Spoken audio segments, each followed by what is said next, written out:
Amém. Glória ao Senhor Jesus. Tem gente feliz nessa noite? Glória a Deus. Eu também estou muito feliz em estar aqui na noite de hoje.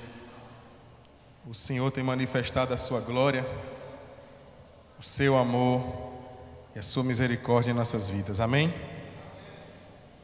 Glória a Deus. Queridos, eu queria que você já deixasse sua Bíblia aí aberta na carta de Paulo a Timóteo, na segunda carta de Paulo a Timóteo. Nós vamos ler o primeiro capítulo hoje desse texto. Estou nervoso, viu? Vocês não acreditam não, mas eu estou. Porque o Senhor tem falado comigo há muito tempo, enquanto eu preparava essa palavra. Preparava não, enquanto eu preparo, porque nós iniciamos hoje o primeiro episódio dessa nossa série de 4 episódios. Cada uma vai estar trabalhando um capítulo de Timóteo, da carta de Paulo a Timóteo. E o Senhor, sabe quando você já conhece um texto, mas você começa a perceber um traço diferente naquele outro momento em que você procura ler e compreender ele? É o que está acontecendo comigo. Eu estou passando por um encontro sabe aquela sensação quando você vai para o encontro? Pois é, eu estou passando pelo encontro todos os dias, porque eu estou me vendo demais em Timóteo, né? Não sei se você vai se ver, mas Deus é bom, e o que Ele tem revelado é muito bom, e acredito que também vai chegar na vida da igreja. Amém? Já abriu sua Bíblia?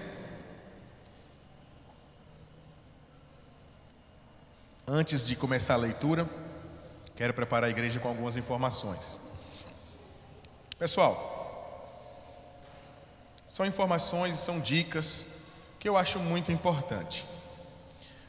Não me entendam mal, eu não estou criticando as suas leituras, os livros que você escolhe ler, eu não estou criticando isso, mas eu estou dando uma sugestão. Se você gosta de ler, se não gosta, aprenda a gostar. Se tem muita dificuldade mesmo, um tipo de canseira, um tipo de desatenção que surge do absoluto nada com a sua leitura, eu recomendo até que você procure um médico, porque às vezes você tem algum grau de desatenção que pode ser ajudado por um profissional. Mas ler é uma coisa muito importante. E em meio aos livros que a gente procura ter, existem vários, né? São vários autores que são conhecidos. A igreja eu vejo nas redes sociais que algumas pessoas da igreja têm preferência por determinados autores, mas eu queria fazer uma recomendação. Continue lendo seus livros, se eles forem livros santos, se forem livros que possam agregar valor mesmo à sua experiência com Deus. Mas continue lendo esses livros. E se forem livros seculares também, leiam com moderação e com entendimento de que aquilo pertence a um outro mundo, e sempre separando as coisas que são inconvenientes. Mas a minha recomendação é que vocês pudessem pesquisar por livros quando forem comprar ou se interessar. Uma modalidade da literatura muito comum na teologia, mas hoje em dia muito acessível para qualquer tipo de crente que saiba ler, que se chamam os comentários bíblicos. Comentários bíblicos. Lá em cima a igreja tem alguns livros, existem alguns comentários bíblicos dessa grossura aqui, desse tamanho. Livros que você vai achar na internet aí, comentário bíblico do Novo Testamento. Aí você vai achar ele de R$500, R$800, coleções completas de R$1.000, R$2.000, R$3.000, R$5.000. São investimentos enormes. Só que existe também a opção, que é a que eu recomendo, de vocês procurarem comentários bíblicos por livro. Uma pessoa, um autor, se dedicou a um único livro da Bíblia. Por exemplo, Timóteo é um livro pequenininho, de 4 capítulos curtos. O primeiro capítulo que nós vamos ler hoje, ele vai até o versículo 18. É bem pequenininho. E mesmo assim, a gente consegue ter livros, desse jeito, todo dedicado a um único livro da Bíblia. Esse especificamente é de um autor chamado John Stott, que, se eu não me engano, foi ele que morreu no mesmo dia que Michael Jackson, em 25 de junho de 2009. Eita, Felipe lembra até a data da morte de Michael Jackson. É porque é o aniversário da minha esposa, né? Fica mais fácil lembrar, não é verdade? E aí eu me lembro que o pastor Teobaldo, no falecido Orkut, né, fez uma postagem, né? Hoje morreu alguém muito importante para a história da humanidade e tal, não sei o que. Um bocado de gente achando que falava de Michael Jackson. No texto ele tentou dar as características mais próximas possíveis e no final era John Stott, né? Se eu não me engano foi ele que passou batido, né? Mas era foi um homem muito importante para a história da igreja. Foi um homem muito temente a Deus, um pastor reformado calvinista. Nós não somos calvinistas, a gente já explicou isso, a gente pode explicar de novo em um outro momento, mas mesmo assim, o Senhor tem falado muito na nossa vida através de autores como ele. E você pode encontrar isso, quando você for fazer sua pesquisa, você bota lá, comentários bíblicos. E antes de começar a leitura de Timóteo, eu vou ler 2 parágrafos do prefácio de um livro do pastor Hernandes Dias Lopes, que muitos de vocês já conhecem, através de vídeos de devocional, livros publicados, pregações dele no YouTube. Ele esteve aqui recentemente na Concha Acústica, em Petrolina, lotou a Concha Acústica. Hernandes Dias Lopes é uma das minhas recomendações. E este livro é todinho dedicado a 2 Timóteo. E antes de começar a leitura do capítulo, eu queria ler com vocês apenas os 2 primeiros parágrafos, para que vocês entendam um pouquinho o contexto do livro. Esta é uma das mais emocionantes epístolas de Paulo. É a sua última carta, escrita na penumbra do martírio. Era um tempo de graves ameaças à fé cristã. De um lado, o fogo da perseguição soprava com indomável violência. Por outro lado, o assédio dos falsos mestres era assaz audacioso.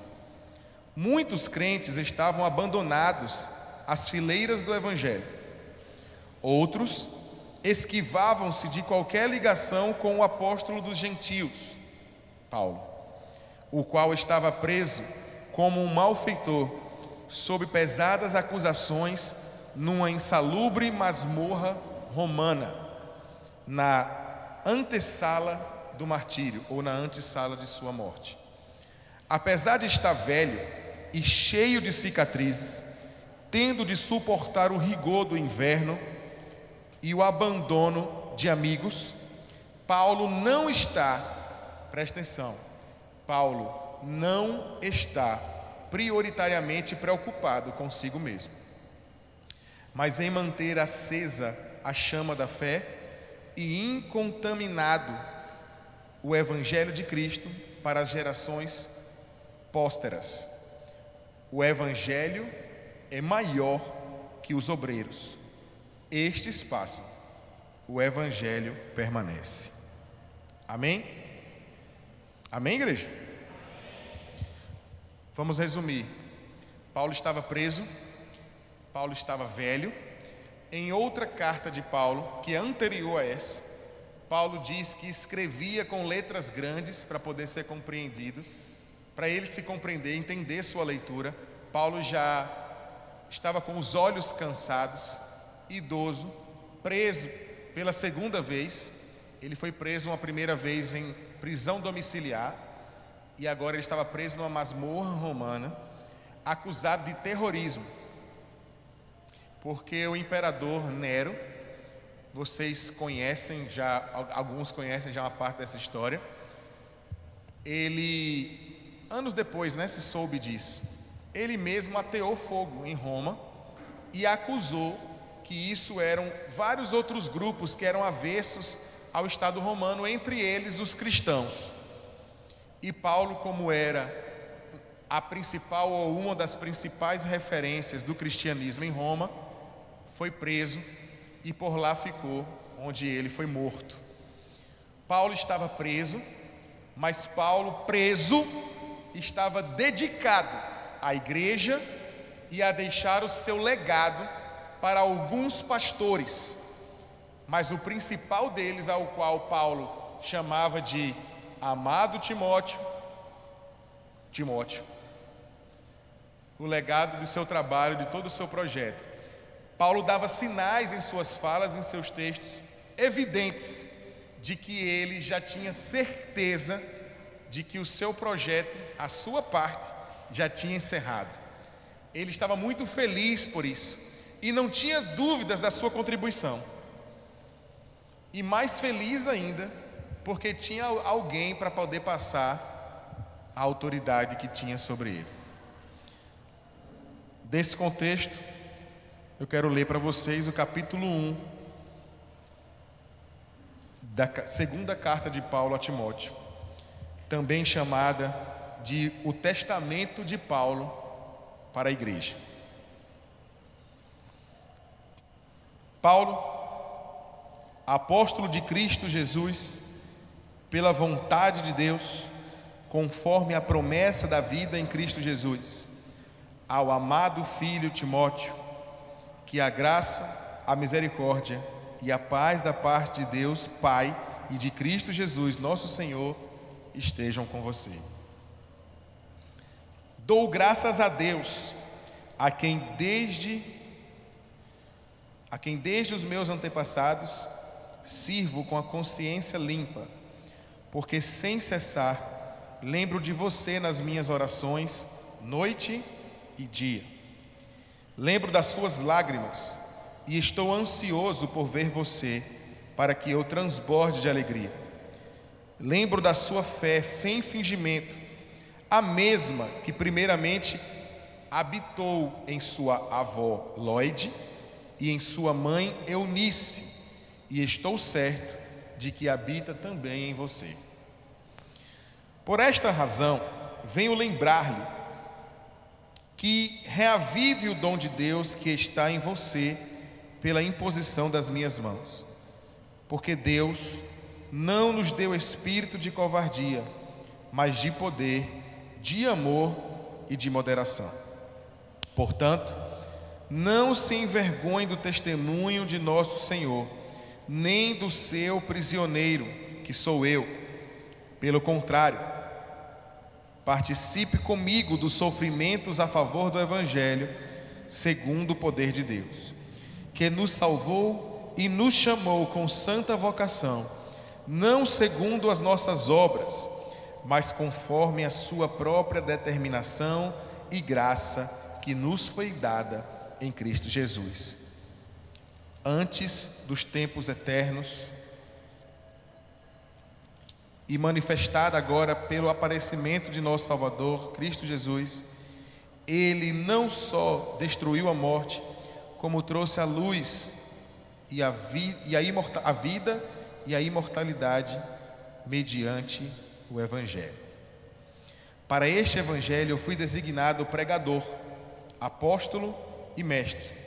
Por isso estou sofrendo essas coisas, mas não me envergonho.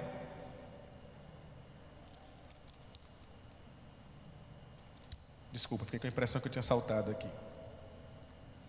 Mas não me envergonho, porque sei em quem tenho crido e estou certo de que Ele é poderoso para guardar aquilo que me foi confiado até aquele dia. Mantenha o padrão das sãs palavras que de mim você ouviu com fé e com o amor que há em Cristo Jesus, por meio do Espírito Santo que habita em nós. Guarde o bom tesouro que lhe foi confiado. Você já deve estar ciente de que todos os da província da Ásia me abandonaram. Entre eles estão Fígelo e Hermógenes. Que o Senhor conceda misericórdia à casa de Onesíforo, porque muitas vezes me deu ânimo e nunca se envergonhou das minhas algemas. Pelo contrário, quando chegou a Roma e procurou com persistência até me encontrar. O Senhor lhe conceda que naquele dia ache misericórdia da parte do Senhor.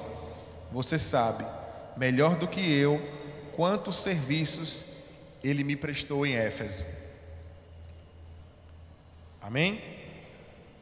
Amém, igreja? Glória a Deus. Essa carta começa com uma saudação. Acho que está dando algum tipo de microfonia aqui, alguma coisa assim, tá? Se quiser pode até baixar um pouquinho também, porque... Amém. Essa carta começa com uma saudação de Paulo a Timóteo. Paulo que costumava fazer essas saudações no início de suas cartas. Nas cartas de Paulo a Timóteo nós vamos ver ele falando de... A gente fala graça e paz, não é? Quando a gente encontra uma pessoa. E Paulo vai dar uma referência à graça, à misericórdia e paz. Ele adiciona nessa expressão em relação à expressão que nós gostamos de falar, porque vai dar evidência ao que Paulo vivia, principalmente dentro da prisão, ao qual ele percebia a misericórdia de Deus se instalando ali. Aos nossos olhos, e essa é uma expressão que nós vamos ver muito nessa série, aos nossos olhos, a partir da nossa vivência humana, dentro da nossa lógica cultural, não teria Deus em nada nesse processo das vivências de Paulo, ou na relação de Timóteo como um escolhido. Mas a gente vai perceber o quanto as fragilidades, a masmorra, as vulnerabilidades e as doenças, inclusive, glorificam o nome de Deus aqui. Tudo é para a glória de Deus. Logo no início, Paulo faz referência às raízes familiares de Timóteo. Isso me chama muita atenção, porque enquanto eu leio Timóteo, enquanto eu li os comentários, eu percebia que Paulo, preste atenção, Paulo se fundamentava em enorme certeza sobre a figura de Timóteo como alguém que ia dar andamento aos processos da igreja naquele tempo. Timóteo tinha diversos, vamos dizer aqui, problemas. Mas mesmo assim, Paulo não tinha R$1,20 de dúvida sobre quem seria Timóteo em todo aquele processo. Mesmo preso, mesmo cansado, mesmo sendo humilhado e violentado, no coração de Paulo não se encontrava dúvidas sobre quem seria e quem já era Timóteo naquele processo. Na primeira expressão de Paulo sobre Timóteo, ele marca as raízes de Timóteo, onde ele fala de sua avó Lóide e de sua mãe Eunice. O pai de Timóteo não era judeu. O pai de Timóteo era um grego. Timóteo era, vamos dizer assim, mestiço. Quando Paulo fala da ancestralidade de Timóteo, que também ele fala da dele, que ele também foi criado na palavra, aí você fala, mas Paulo não era perseguidor? Sim, de Jesus. Mas Paulo era judeu, e ele já teve a sua criação dentro da lei. Ele conhecia Deus, ele amava a Deus, assim como Lóide e como Eunice. Só que através da palavra evangelística de Paulo, Lóide e Eunice se convertem ao cristianismo, que é um termo que eu estou dando aqui, mas cristianismo já é um termo moderno, mas se converte a Jesus.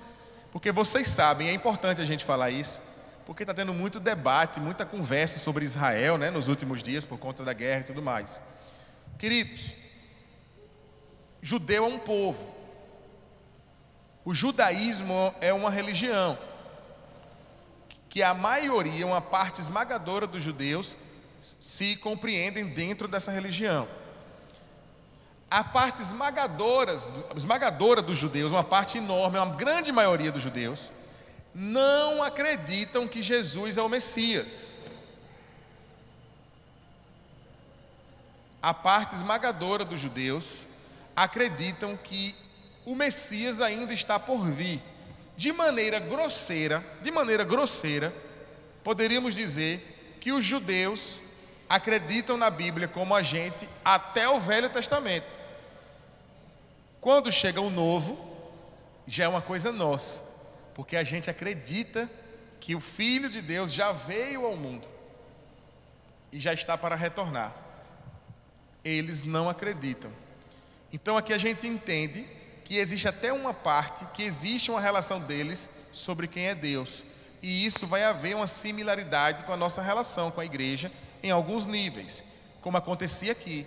Paulo conhecia as Escrituras até certo ponto, daquilo que existia dentro da compreensão religiosa e cultural dele. Isso não foi o suficiente para que ele não fosse um perseguidor. Ele era um perseguidor terrível, inclusive. Mesmo assim, ele perseguia. Quando ele encontra Jesus, o pastor Teobaldo pregou recentemente sobre esse episódio, é que ele passa a ter um outro nível de transformação, de intimidade e de busca face a face com o Senhor. Nesse andamento da sua maturidade cristã, ele leva o evangelho para muitas pessoas e chega na família de Timóteo, ao qual Timóteo, provavelmente perdeu o pai muito cedo, Paulo assume em algum nível, essa figura de uma relação que substituía de alguma forma a questão do pai. E Timóteo tinha essa relação, essa expressão filho é muito comum, né? Paulo usava muito essa expressão com Timóteo, já usou com outros, mas a gente percebe no teor do texto que existia de Paulo para Timóteo uma intimidade e um amor, ao ponto de que em algumas vezes Paulo chora na relação, na saudade, se manifestando sobre tudo isso, em como ele via, em como ele percebia Timóteo como alguém importante para ele. Quando Paulo faz referência a essa família, eu entendo que esse é o primeiro ponto para ele. As raízes. E ele coloca isso não como uma qualidade de Timóteo, mas ele coloca isso como um privilégio que Timóteo teve. Jovens, adolescentes, crianças aqui presentes, vocês que têm dentro da sua casa uma base familiar de papai, de mamãe servindo a Deus, vocês são privilegiados, porque nem todos os presentes aqui tiveram essa mesma oportunidade. Não sei se Natan, por exemplo, teve essa oportunidade, mas Joninha está tendo essa oportunidade.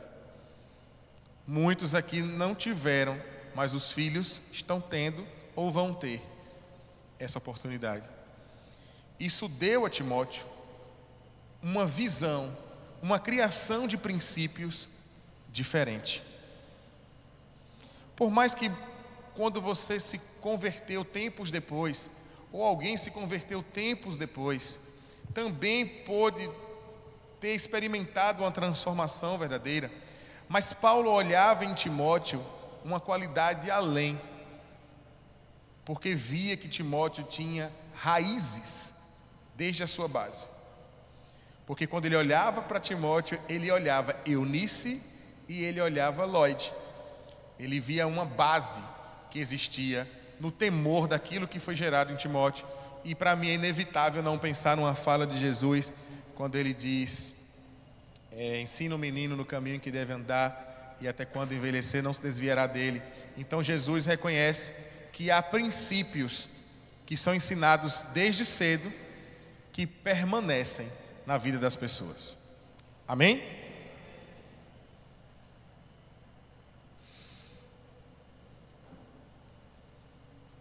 Uma outra coisa que é importante nós pensarmos é que Timóteo, em outro momento da palavra, vai dizer que Timóteo tinha alguns problemas. Timóteo, por exemplo, igreja, tinha um problema de estômago. Olha que coisa diferente, né? Isso era falado na Bíblia algumas vezes. Timóteo enfrentava um problema de estômago, provavelmente uma dor que ele sentia na área abdominal, constantemente. que Paulo até fazia algumas recomendações médicas para ele por conta disso. Ao mesmo tempo que Timóteo sofria disso, então a gente já tem uma doença que acompanhava Timóteo. Timóteo era lerdo. John Stott vai usar no seu livro aqui, né, Tu Porém, a expressão débil. O que é débil? Aquela pessoa que é atrasada, que demora um pouquinho para processar as coisas. No nosso termo, lerdão, né? Como a gente fala. Não é legal, né? Que a pessoa não gosta, se sente ofendida, mas um expose de Timóteo aqui, de 2000 anos atrás, um cara que tinha uma doença incurável e era meio atrasadinho. A Bíblia também vai dizer que Timóteo era tímido. Não era muito de tomar iniciativa, ficava um pouco acuado, às vezes esperava alguém tomar a frente e tal. Ele era tímido, tinha uma doença incurável. Tinha um outro problema, que 90% dos tímidos têm esse problema. E se você é tímido, talvez você se reconheça nesse problema. Por causa da timidez, não tem muito repertório das relações socioafetivas, de se relacionar com as pessoas, e às vezes está tão acuado por ser tímido que se torna grosseiro. Muitos tímidos são grosseiros. Fala, Deus. É verdade. Às vezes você acaba sendo, você que é tímido, querido, eu sou tímido, pois é, a chance enorme de você também ser grosseiro, uma chance de você rever, né? Repensar às vezes uma resposta ríspida que você dá. A palavra vai dizer que Timóteo dava respostas ríspidas, que Timóteo era tímido, que Timóteo era meio leso, que Timóteo tinha uma doença incurável. Timóteo não carregava a presença de Deus. Timóteo era um homem que Deus não estava fazendo a obra. Deus não fazia a obra na vida de Timóteo. Como é que pode? Por quantas vezes esse tipo de julgamento também não já foi criado aqui dentro da igreja? Ou com pessoas lá fora? Quer assumir um papel, quer fazer tal coisa, mas é assim, é assado, é tal coisa. Paulo vai dar evidência no final do texto aqui. Paulo se tornou apóstolo, não porque quis, querido, mas porque Jesus o convocou. O título de apóstolo, inclusive, é marcado na Bíblia por uma característica: ter visto Jesus ressuscitado e ter sido chamado por ele para isso. Paulo viu, porque Jesus se manifesta para ele, e Jesus o chama para o ministério apostólico.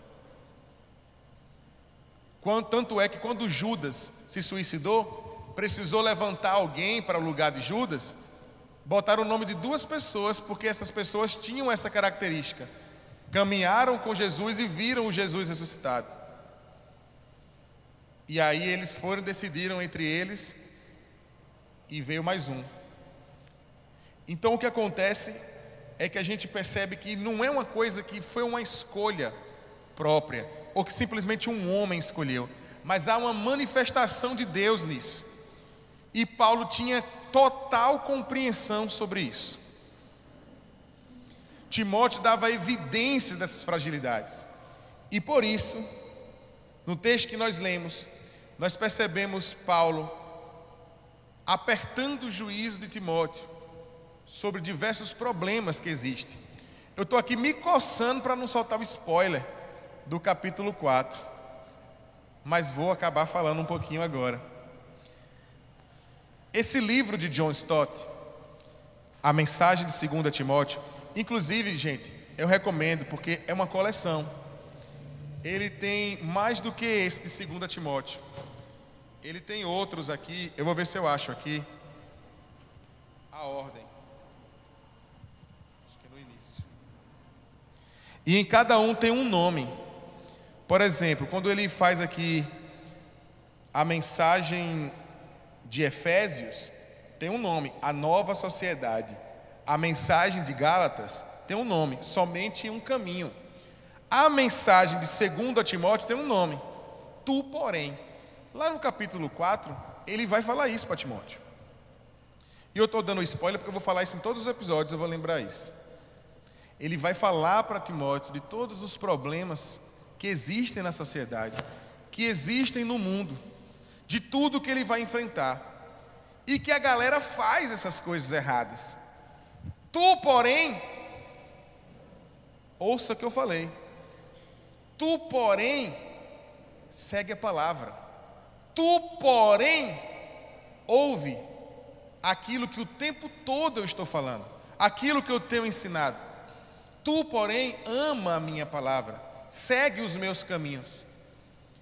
Você pode ser débil, você pode sofrer com uma doença incurável, você pode ter todas essas limitações, mas tu me pertence, Timóteo, e para ti eu tenho um propósito. Não tinha como ele fugir, e capacitava. Há uma evidência que nós temos, que também é dito nas interpretações bíblicas de 2 Timóteo, que os dons nos são dados. Há uma expressão aqui que Paulo fala para Timóteo guardar o seu tesouro. Deus deu algo a Timóteo. Há um debate teológico sobre qual era o dom que Timóteo tinha. Alguns teólogos vão afirmar que o dom de Timóteo era para o pastoreio e o exercício ministerial. Especificamente isso. Mesmo com todas essas fragilidades, o Senhor o preparou para cuidar de pessoas. Mesmo com tudo isso, porque o Senhor assim quis. O tempo inteiro, queridos, nesta carta e na Bíblia inteira, o Senhor está chamando a nossa atenção. Porque o tempo inteiro você quer estar pronto e preparado para alguma coisa, e você quer refletir uma pureza em alguma coisa, mas é o Senhor que vai estar governando, te orientando, te moldando. A coisa mais legal aqui é porque o Senhor pega um disposto despreparado, mas Ele vai moldar. E há uma outra coisa, você precisa também estar disposto a crescer nele. O Senhor dá os caminhos, mas é preciso que da sua parte exista um esforço. Você precisa ler, você precisa se aprofundar, você precisa querer aprender as coisas do Senhor. Você precisa orar, você precisa jejuar, você precisa também estudar, ouvir mais, falar menos. Existem muitas coisas que a gente vai dosando e aprendendo. Então a gente também tem um esforço para fazer. A evidência de Paulo, que vai existir aqui e que vai existir em diversos outros personagens bíblicos, é a humanidade. O que vai chamar a atenção é que Paulo era gente e Timóteo era gente. Ora, Timóteo era um apóstolo do Senhor Jesus. Onde Paulo está, aliás, Paulo era apóstolo do Senhor Jesus. Onde Paulo estava enquanto escrevia para Timóteo, igreja? Paulo estava onde? Preso. Por quê? Se ele era um apóstolo do Senhor Jesus, foi chamado pelo próprio Senhor Jesus, por que Paulo estava preso? Porque isso foi permitido para Paulo. Por que Paulo estava envelhecendo? Por que Paulo estava adoecendo? Por que Paulo estava ficando cego? Por quê? Se o Evangelho veio para nos trazer prosperidade, saúde, vida abundante, por que que Paulo estava vivendo isso? Sabe por quê? Porque o nome do Senhor é glorificado em nossa humanidade, e a nossa humanidade traz com ela fragilidades, vulnerabilidades, fraquezas, uma série de coisas, mas o que importa é que mesmo com essas fraquezas, há amor, a entrega, a dedicação, e o Senhor se move no mais terrível dos homens. Paulo era um perseguidor, os apóstolos do Senhor Jesus eram todos pessoas que ninguém apontaria. Se dissesse assim, Deus vai mandar seu filho amanhã e ele vai levantar 12 homens íntegros para andarem com ele, ninguém apostaria em nenhum dos que foram 12.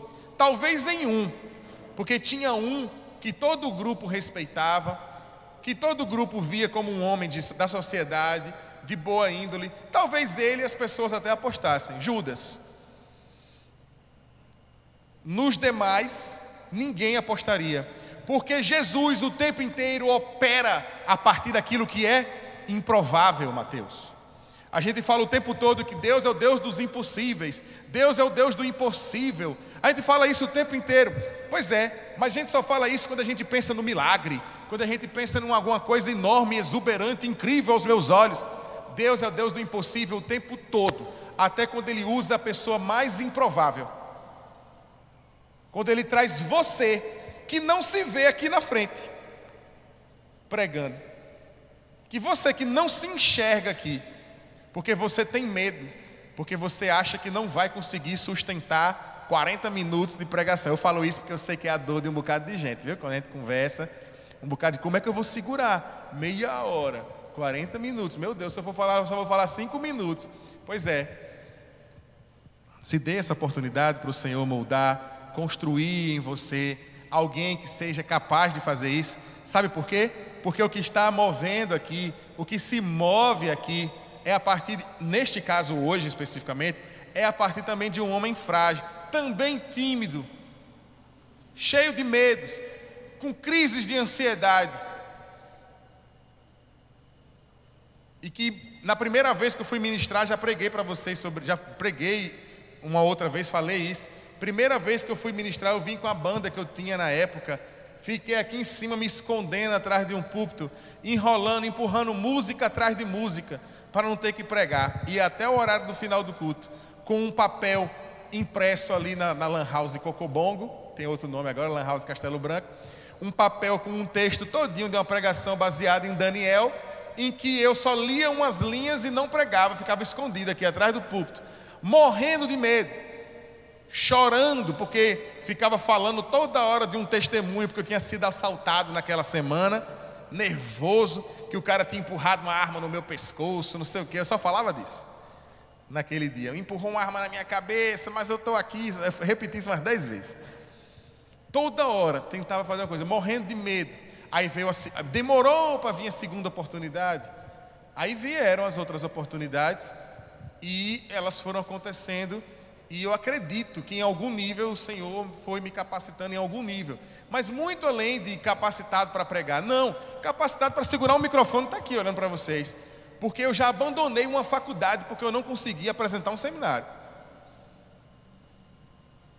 Um dos motivos que eu não aguentei ficar em ciências sociais na Univasf, que muitos sabem quando eu passei, mas não sabem porque eu saí, um dos motivos foi esse.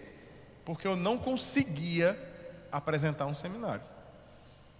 Quando eu fui para psicologia, a faculdade entrou em greve e eu fiquei meses até começar, aprovado, mas meses até o primeiro dia de aula. Muitos meses. Foi lá para outubro. E eu fiquei aquele tempo inteiro só me preparando. E eu dizia para mim, você vai com medo, mas você vai se tremendo, mas você vai, porque dessa vez você tem que ir, caba safado.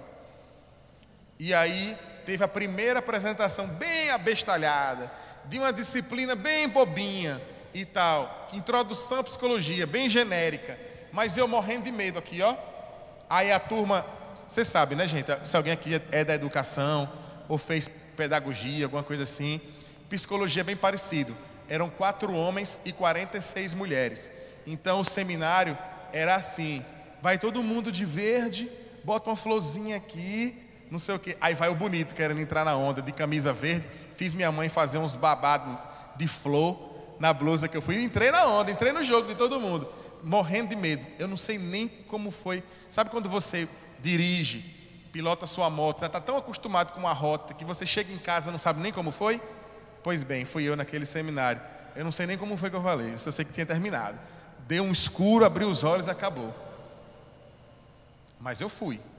Naquele momento que eu terminei, eita! Deu certo, só faltam 450 seminários até o final do curso. E aí foi indo. Teve um dia de um professor que eu morria de medo. Um professor que a sala toda morria de medo. Que quando nós fomos apresentar o seminário desse professor, Ana Paula, a galera me chamou, a gente fez um círculo na sala todinha para rezar um Pai Nosso.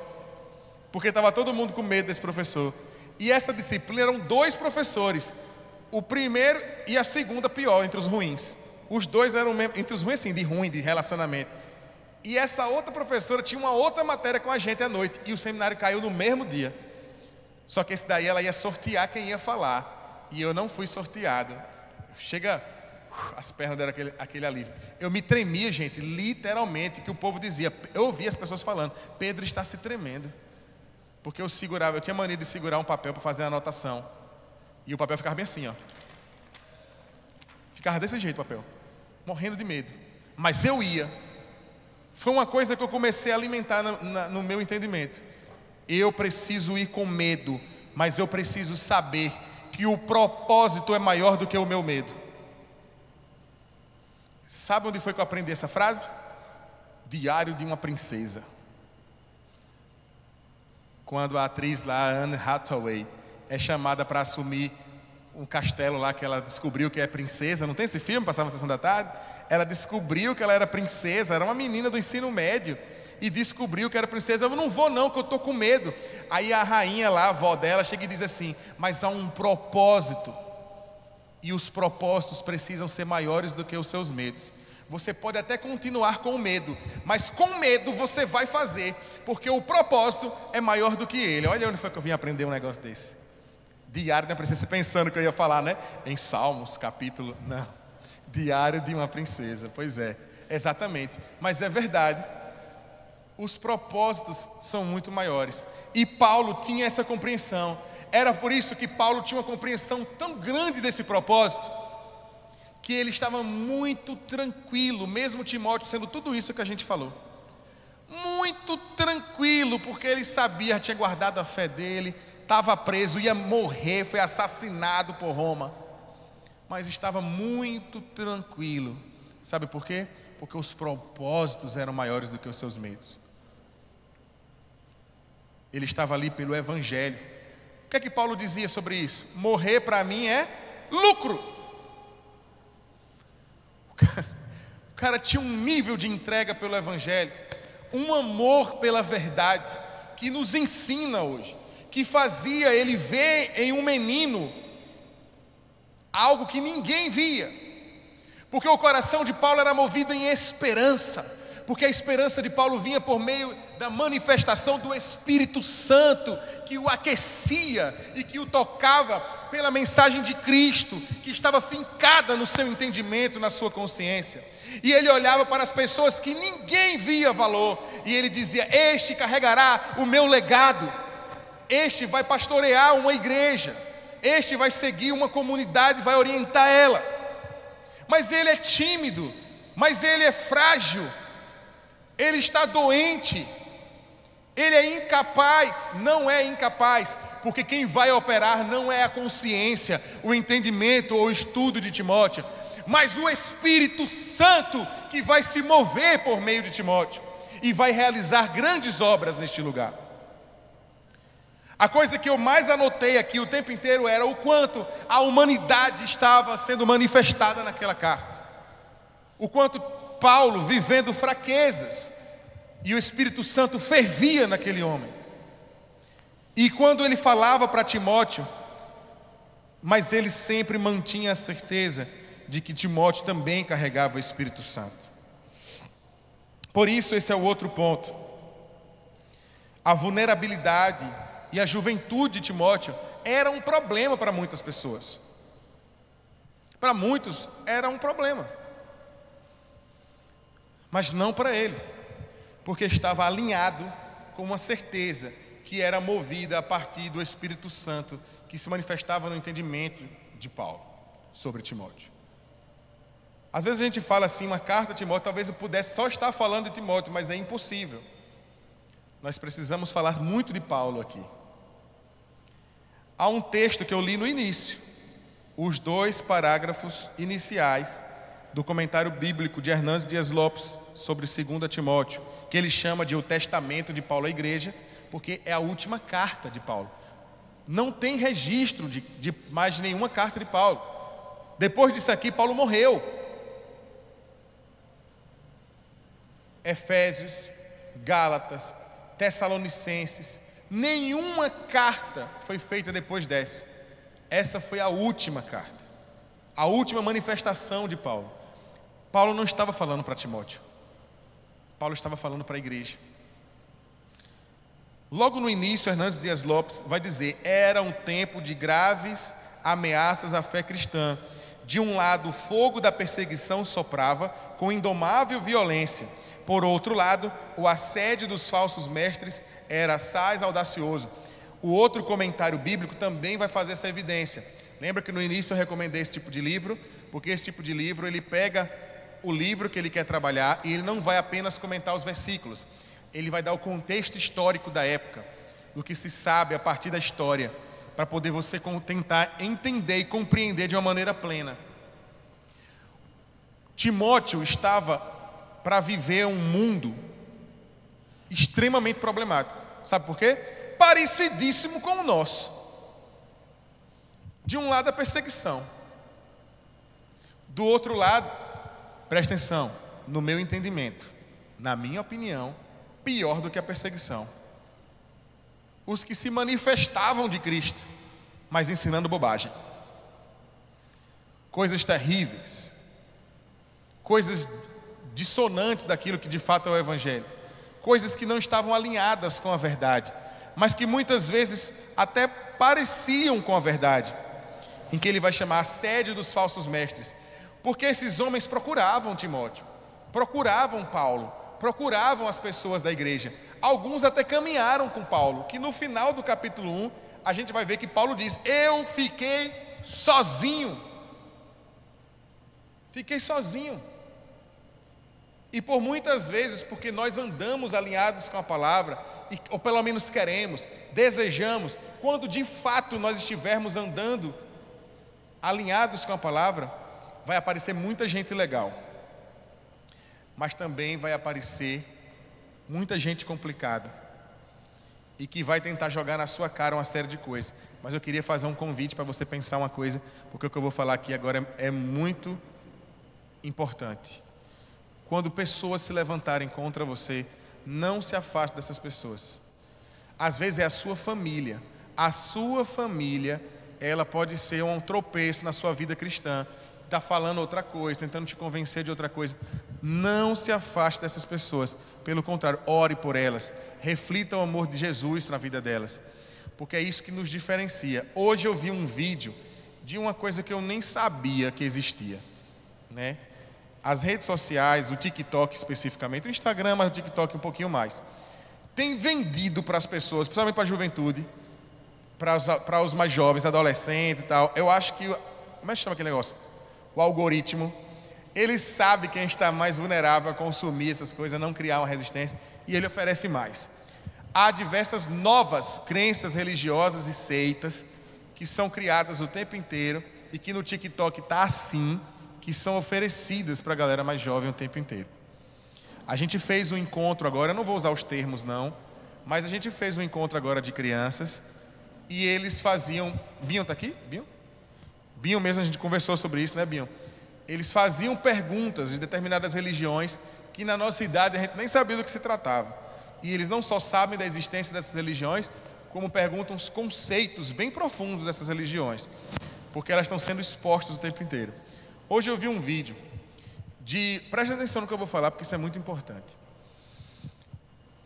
Existe um livro, em original em inglês, eu não me lembro o nome desse livro, que foi interpretado por diversas pessoas e diversas seitas e grupos de consultorias, várias coisas foram criadas a partir desse livro. Existe um grupo no Brasil que não se diz seita, nem reunião religiosa, nem nada do tipo, mas ele se diz uma empresa de consultoria, se chama Coexiste. Algumas pessoas têm chamado de COI, né? Um nome mais íntimo. E é uma seita que começa dentro de um discurso coach, mas é uma seita. Ela tem todos os princípios de seita. Tudo vai passar por meio da grande liderança, ou seja, toda aquela energia, tudo aquilo é canalizado a partir de um grande líder, que isso é uma característica muito comum da seita. E ela tem uma outra característica que é por isso que eu lembrei. Tem várias outras, mas tem uma em particular. Toda seita tenta lhe convencer que a verdade está ali dentro, mas em um nível de que tudo que está lá fora é perigoso. E você precisa se afastar de tudo que está lá fora, mesmo que seja a sua família. E você precisa romper todas essas relações para você viver a profundidade, para não ser contaminado e você viver a profundidade ali dentro. Essa é a grande diferença daquilo que a gente vive aqui. Porque o cristianismo ensina o oposto.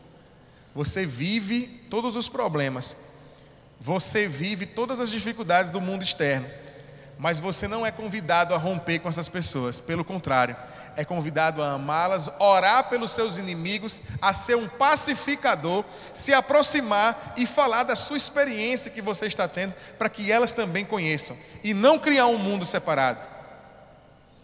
Orar pela sua família. A palavra vai dizer que Jó teve a sua sorte mudada enquanto orava pelos seus amigos. A nossa fé nos ensina uma coisa diferente. Você tome cuidado quando você vê esse tipo de movimento acontecendo por aí. E muitos em nome de Deus, porque inclusive esse livro que eu falei é uma mulher que é a autora, mas que ela diz que a autora não é ela. A autora é uma voz interior, um espírito interior, um eu interior dela, que se manifestou para escrever esse livro e disse para ela que o nome é Jesus Cristo. Ela disse que Jesus Cristo se manifestou por meio dela e escreveu esse livro. E não é só uma, várias seitas no mundo têm surgido a partir dessa obra. Depois eu compartilho com vocês em um outro momento, para alguns. Mas no Brasil tem essa chamada Coexiste. Por que eu estou falando dela? Porque muitos influencers, muitos youtubers que vocês assistem, que vocês ouvem e que vocês admiram, muitos estão pertencendo a esse movimento. Têm se convertido a essa seita. Há até um vídeo no YouTube de um humorista famoso do Brasil que se divorciou por conta da relação da esposa com essa seita, porque já estava insustentável o nível de entrega dela e descompromisso dela com o casamento e com a família.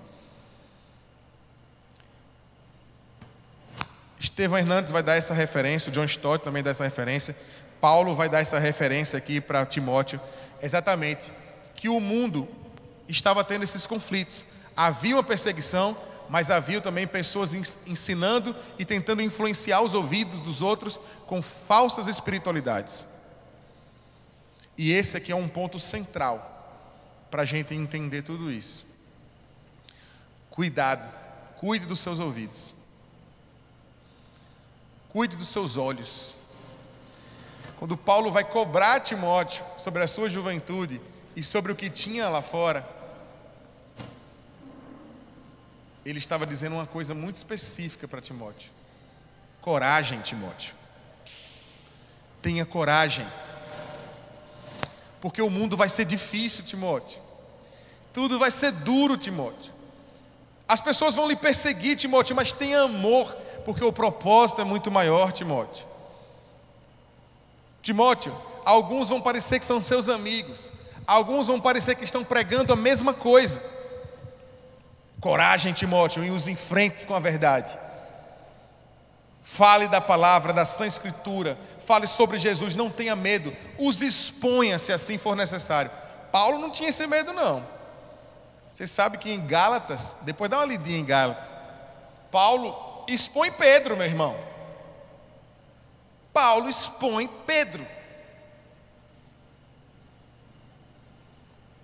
Porque a verdade, querido, deve prevalecer. Pedro dá umas titubeadas, ele não gosta de uns comportamentos de Pedro. Pedro estava meio que pregando de formas diferentes, para grupos diferentes, para poder o pessoal não ficar muito cismado com o evangelho. Aí Paulo, não é assim não, viu, bonitão? Está pregando de um jeito para os gentios, está pregando de outro jeito para os judeus, para poder aliviar a barra, o pessoal. Não, de jeito maneira. É isso, é essa coragem que o Senhor quer. É isso que o Senhor quer de cada um de nós. Que a gente entenda, querido, que isso aqui que nos foi dado é libertador. Essa foi a última anotação que eu fiz no livro. Eu estou lendo e gosto de fazer umas anotaçõezinhas assim de lado. A última que eu fiz foi exatamente essa. Que a gente precisa ter uma compreensão muito grande do que é a salvação. Paulo tinha.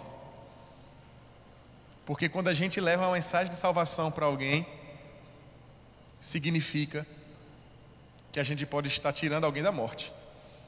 Igão, quando a gente fala de Jesus, a gente pode estar livrando essa pessoa do inferno, Igão.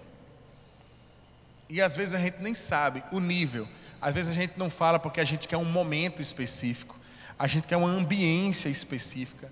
A gente nem falou, mas convida para a igreja, porque na igreja vai estar com um ambiente pronto para isso e próprio para isso. Mas não! O ambiente próprio é o mundo. O sujeito sabe dos conflitos que ele vive no mundo. O sujeito sabe dos problemas que ele vive no mundo. Ele sabe disso. Aquele terreno já está pronto, porque ele já carrega no coração dele as angústias, as aflições necessárias para que ele consiga botar em contraponto quando eu falar para ele o seguinte: existe um plano de salvação para a sua vida, e alguém que está tentando tirar você de todo esse mar de angústia. Você pode até continuar tendo uma vida difícil em muitos aspectos, mas haverá uma recompensa, e essa recompensa é a vida eterna. Você poderá estar vivendo um caminho difícil neste mundo, mas em meio às dificuldades você encontrará motivos para sorrir, para se alegrar, porque você não mais viverá pelo pecado ou pelo medo, mas viverá por meio de um caminho perfeito e agradável, que é a glória de Deus. Você não servirá mais às suas próprias vaidades, que tanto te gera cobrança e desesperança sobre si mesmo, mas agora você estará caminhando com aquele que sangrou, que sofreu, para que você pudesse sorrir e não tivesse que levar um fardo maior do que aquele que você de fato pode carregar. Isso pode ser dito em qualquer lugar, em qualquer ambiente, em qualquer instante. O Senhor, querido, está preparando o caminho. Você está em um lugar, você trabalha, você estuda. O Senhor já tem preparado o lugar para você falar, para você começar a se posicionar no seu lugar. As pessoas estão com sede de Jesus, e muitas delas nem sabem disso, mas estão, porque elas estão com sede de alguma coisa. O coração delas se move em algum vazio, e elas vão preencher esse vazio com as drogas, com a promiscuidade, com o futebol, se for na dose errada, com as paixões, com os vícios, com os jogos. Vai preencher com qualquer coisa. E ela pode até fazer algumas dessas coisas de uma maneira até lícita, mas não para preencher o vazio, porque os espaços do nosso eu e da nossa existência só podem ser preenchidos pelo Senhor Jesus. Amém?